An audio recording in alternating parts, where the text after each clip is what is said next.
My name is Lucinda Wright, Lucy Wright, and I'm the costume designer on Doctor Who. Some of the costumes, they range from fantasy ones like the Tree People, Tree Queen, the Tree Man, to contemporary, to Victorian. So you have a wide range of costumes that you can do on it, which is great. This was for Pig in a spacesuit, and I did the design and had Robert Alsop make it up, pop maker in London. I had to be very adaptable so he could fall on the floor and bounce and obviously not hurt himself. Little Jimmy went in it, and we used it on the first day of filming, and it was a good laugh. Oh yeah, I go shopping a lot for the contemporary, and we've got an 80s one coming up, which a lot is from costumiers, but also adapt, because there's like an 80s revival at the moment, so I'm picking up loads of jewellery, and so you're always shopping, always looking for new stuff and old stuff. The 80s wedding is going to be an eye-opener, because I think when people forget how horrendous the clothes were, even just ordinary clothes were hideous. And from the fittings I've been doing, it's been a good laugh, because everyone has forgotten, or a lot of people weren't around, but some of us were, and you just think, what was I on? These characters are the Tree People for episode 2, and I had great fun doing those, I loved doing it. It was for the Tree Queen. I had 3 costumes made because she unfortunately burns. So obviously one costume went completely up in smoke, and then that's one that almost did. And these were her 2 kind of bodyguards, the Tree Men, which is armour again, designed with Robert Alsop.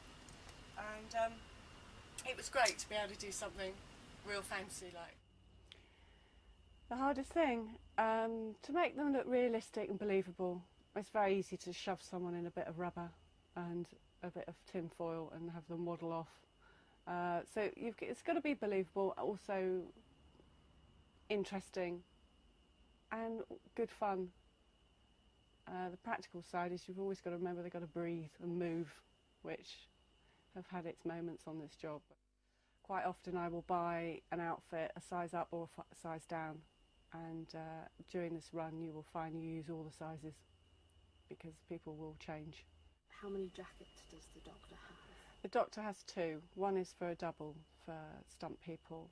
This is just the double for, as I say, for stunts or anything else. We tend to try and use the original all the time, even though they're exactly the same.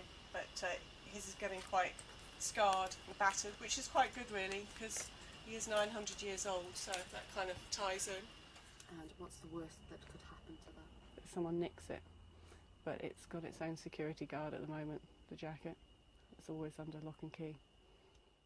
We've got everything here, all her wardrobe. Her stripy scarf that comes out in 11, and our Tom Baker, the only scarf we're going to have on this, I may say. And then it's just really from episode 1 right through, all the way through. And it's very bright and very bold, very much like Rose, the character. And she looks sexy, I hope, as Billy always does. Toughest thing? I think keeping everyone happy.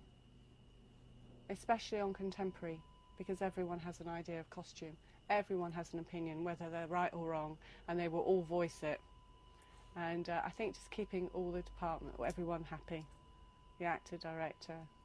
But that's a general costume designer's job. That is the tricky bit. You just feel like saying it's fine, it'll be all right. When it looks great, and when people say it looks good, and you've done everything to please everyone, because there's a lot of people to please, and when they all like it, that is the best bit.